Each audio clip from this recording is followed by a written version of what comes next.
Ақыл парасат күші жақсы мен жаманқылықты айыруға, дүниедегі ізгіліктің көзін игеруге үндейтін, жол ашатын күш. Ең алдымен баланы мейір шапағатқа бөліп, одан кейін ақыл парасат арқылы тәрбиелеп, ақырында ғылымға, өнерге, еңбекке баулу керек. Сонда ғана біз елдік мінез қалыптастырамыз. Әрине, бұл жолда біздің халқымыз көптеген құнды, салт дәстүрді, салт сананы сіңірген. Бүгінгі ұрпақтың жемісі ол ұлттың ұлылығын, құндылығын сақтап, жаңарту, жаңғырту, сана сілкінісін жасап, өмірдегі құнды дүниелерге баса назар аудару керек. Ұлтқа тән құндылықтарды бала бойына сіңіріп, сол сіңірген дүниесін жаңғыртып, жаңартып, өмірге жетті. Осылайша жетістікке жетеді. Ол әр қайсымыздың міндетіміз, борышымыз деп ойлаймын. Бақыттың мәні адамның парасатқа жету жолдары. Ал парасатқа жету дегеніміз адамның өзінің алдына құнды мақсат қоя білуі, игіліктерге жетуі, өз мінез құлықтарын өзгертіп, жетістікке жетіп, жеңіс тұғырынан көрінуі. Бұл әңгіменің түп төркініне келетін болсақ, адам ең алдымен жер бетіндегі жалғыз ақыл иесі.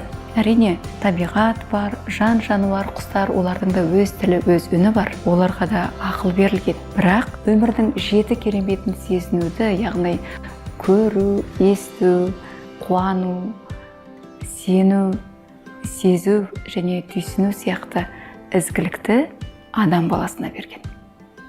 Осы қасиеттер арқылы адам өмір сүреді, өмірін айшықтайды, тағдырын жасайды. Тағы бір түйін сөз айтқым келіп тұр. Парасаттың шыңына адам ішіндегі әділет жеткізеді. Ал әділетке қалай жетуге болады? Әрине, жаңа балаға беретін мейір шапағатты, өсиет өнеген айттық. Сол бала өсиет, ер жетеді, жаңа өмірге қадам басады, өз өміріне өз қожайын болады. Сондай сәттерде адасуы мүмкін, жастықтың буымен, қызбалықпен, кедергілерге ұрыну мүмкін, сүріну мүмкін. Ол да бір өмірдің заңдылықтары.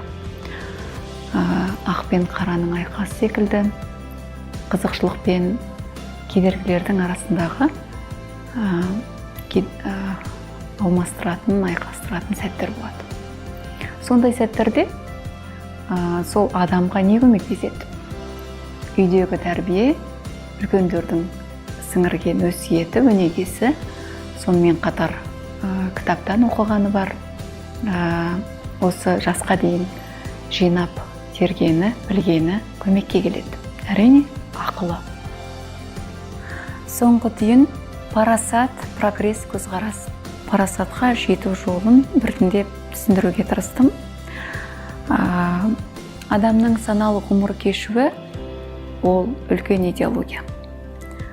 Ол үшін қоғамда халықтың санасын қалыптастыру керек, сол сананы сақтап, идеологияға жетуіміз керек.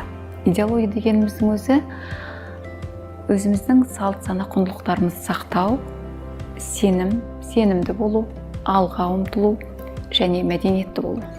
Сана, идеология, даму. Қазақстанда тұратын 18 миллион халықтың барлығы ақылды болып кетпейді. Бірақ 10 адам саналы болып қалыптасса, 10-ның артынан 100 ереді, 100-дің артынан 1000 ереді, 1000-ның артынан халық ереді. Ал парасат әрқашан ол өмірдің шырақшысы секілді жаңғырып, жаңарып отыруы тиіс.